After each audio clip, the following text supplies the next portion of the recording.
Hello friends, welcome back to my channel.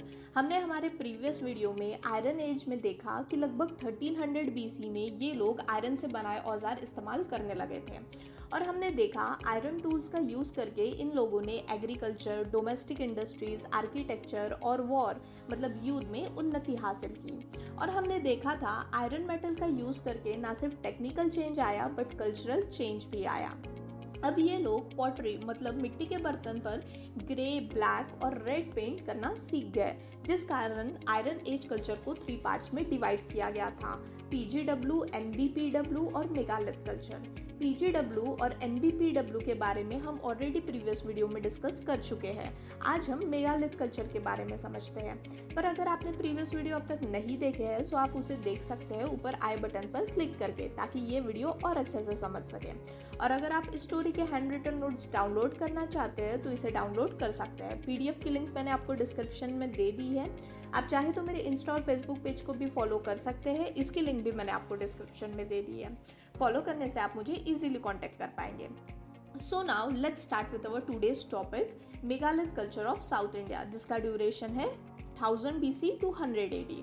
वैसे megalith कब्र south India के साथ साथ नॉर्थ इंडिया और विदर्भ में भी पाई गई, पर जब भी हम इंडियन हिस्ट्री की बात करते हैं तो जनरली मेगालिथ कल्चर का मतलब होता है megalith culture of south India. English word megalith बना है 2 ग्रीक वर्ड से, मेगा मतलब ह्यूज और लिथ मतलब स्टोन, इसीलिए इस कंसेप्ट में मेगालिथ का मतलब हुआ कब्र या स्मारक, जो पत्थर के बड़े टुकड़े से बनाए जाते थे। मेगालिथ का यूज डेड पर्सन को दफनाने के लिए कब्र के रूप में या डेड पर्सन की याद में स्मारक के रूप में बनाए जाते थे। मेगालिथ कल्चर के आर्कियोलॉजिकल साइट्स है आंध्र प्रदेश, कर्नाटका, केरला और तमिलनाडु। मेगालिथ कल्चर में 2 टाइप की ब्यूरियल प्रोसेस फॉलो की जाती थी। पहली फ्रैक्शनल या पार्शियल ब्यूरियल प्रोसेस और दूसरी कंप्लीट यानी कि extensive burial process. Partial burial process में डेड पर्सन को ओपन स्पेस में बर्ड्स और एनिमल्स के खाने के लिए छोड़ दिया जाता था और फिर बची हुई सिलेक्टेड बोन्स को जमीन में खोदी गई कब्र में गाड़ दिया जाता था। जबकि कंप्लीट यानी कि एक्सटेंसिव ब्यूरियल प्रोसेस में जमीन खोदकर बनाई गई कब्र में डेड पर्सन को ईस्ट वेस्ट ऑर्डर में पीठ के बल लिटाया जाता था, मतलब हेड ईस्ट के तरफ और पैर वेस्ट के तरफ करके डेड पर्सन को लिटाया जाता था और जमीन खोदकर बनाई गई कब्र में बूढ़े नर और मादा की लाशों को दफना दिया जाता था। और साथ ही मिट्टी के बर्तन और आयरन से बने औजार कब्र के सामान के रूप में रखे गए थे। इसी तरह छोटे बच्चों की लाशों को मटके में रखकर पूरी तरह से दफना दिया जाता था। और इस ब्यूरियल प्रोसेस का एविडेंस मिला है तमिलनाडु में। साउथ इंडिया में लगभग 40 तरह के मेगालिथ स्टोन मिले हैं, जिसमें सिंगल स्टैंडिंग स्टोन से लेकर रॉक कट केव स्टोन भी इंक्लूड थे। कुछ इंपॉर्टेंट स्टोन है जैसे मेनहीर, जिसे लोकल लैंग्वेज में नदुकल भी कहा जाता है। इसकी लेंथ लगभग 1.5 मीटर से ज्यादा थी और इसका एविडेंस मिला है मस्की और गुलबर्ग में। नेक्स्ट है हुड स्टोन, जिसे लोकल लैंग्वेज में कुरिकाल भी कहा जाता है। हुड स्टोन जिसमें कब्र या स्मारक में राउंड शेप के स्टोन लगाए जाते थे और ये कब्र स्नेक मतलब सांप के फन जैसी दिखती थी, इसीलिए इसका नाम हुड स्टोन रखा गया और इसका एविडेंस मिला है आंध्र प्रदेश और केरला में। अम्ब्रेला स्टोन, जिसे लोकल लैंग्वेज में टोपिकल भी कहा जाता है।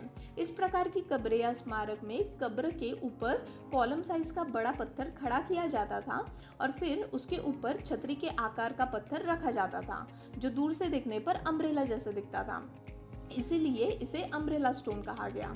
और इसका एविडेंस मिला है केरला में।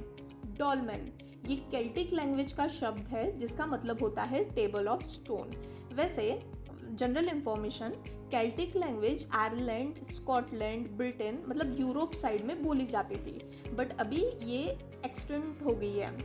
Okay, coming to our topic, दूर से देखने पर ये कब्रें या स्मारक एक रेक्टेंगुलर स्टोन टेबल जैसे दिखती थी, इसलिए इसे डॉलमेन कहा गया और इसका एविडेंस मिला है कर्नाटका और तमिलनाडु में।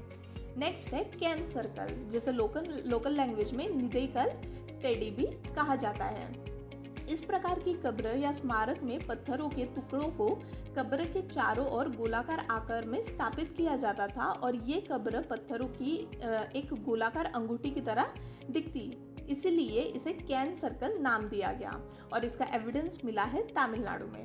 नेक्स्ट एंड लास्ट है रॉक कट केव्स, जिसे टाडी केव भी कहते हैं। इस प्रकार की कब्रें या स्मारक बनाने के लिए पहाड़ों की लेटराइट चट्टानों को काट कर गुफा मतलब केव का शेप दिया जाता था और फिर डेड पर्सन का शव उसमें रखा जाता था और लास्ट में गुफा का मुंह बंद कर दिया जाता था और इसका एविडेंस मिला है केरला में।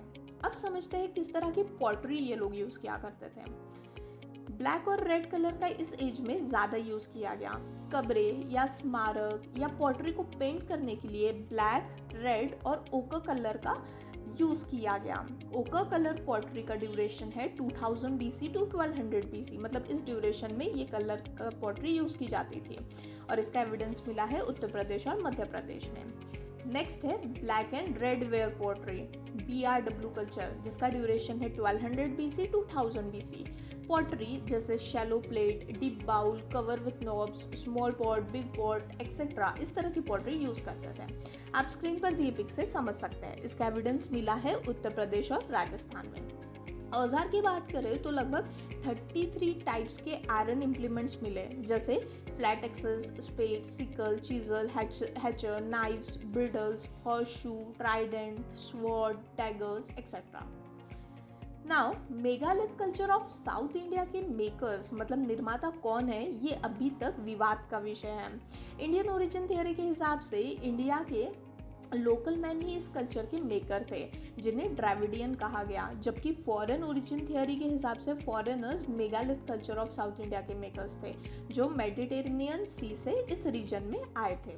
सो इन ब्रीफ आयरन एज में सिर्फ 2 चीज़ें इंपॉर्टेंट है। हमने जो कल वीडियो प्रीवियस वीडियो हमने जो देखा है, आज का वीडियो जो देखा है, उन दोनों वीडियो का अगर हम मिक्सअप करें, एक समराइज करें, ब्रीफ में देखा जाए तो 2 चीज़ें इंपॉर्टेंट है आयरन एज में, जिसमें है फर्स्ट है पॉटरी कल्चर, जिसमें black red ware culture, painted grey ware culture, northern black polished where culture और ओकर कलर्ड पॉटरी के बारे में हमने समझा। और दूसरा ब्यूरियल प्रैक्टिसेस, जिसमें कब्र और स्मारक बनाने के लिए अलग अलग तरह के पत्थर यूज़ किए गए। बस यही 2 पॉइंट आयरन एज में काफ़ी इंपॉर्टेंट है। पहला पॉटरी कल्चर, जिसमें ब्लैक, रेड, ग्रे और ओकर कलर का यूज़ किया गया, और ब्यूरियल प्रोसेस, जिसमें बहुत ही अलग अलग तरह के पत्थर यूज़ किए गए, उन पत्थर और वो पत्थर कब्र बनाने के लिए ही यूज़ किए गए। बस ये 2 ही चीज़ें जो है आयरन एज में इम्पोर्टेंट है, जो हमें ध्यान में रखनी है। सो आज के लिए इतना ही। इसके आगे का टॉपिक मतलब हड़प्पन सिविलाइजेशन, जो काफ़ी इंटरेस्टिंग और इम्पोर्टेंट टॉपिक है, वो हम कवर करेंगे हमारे नेक्स्ट वीडियो में। आई होप आपको मेरा ये वीडियो समझा होगा। अगर आपको मेरा ये वीडियो अच्छा लगा सो प्लीज़ मेरे चैनल को सब्सक्राइब करिए और बेल आइकन को ज़रूर प्रेस करिए, क्योंकि जैसे ही मैं कोई न्यू वीडियो अपलोड करूँ तो सबसे पहले नोटिफिकेशन आपके पास आए। वीडियो को लाइक एंड शेयर ज़रूर करिए। Thank you so much for your time. Bye bye.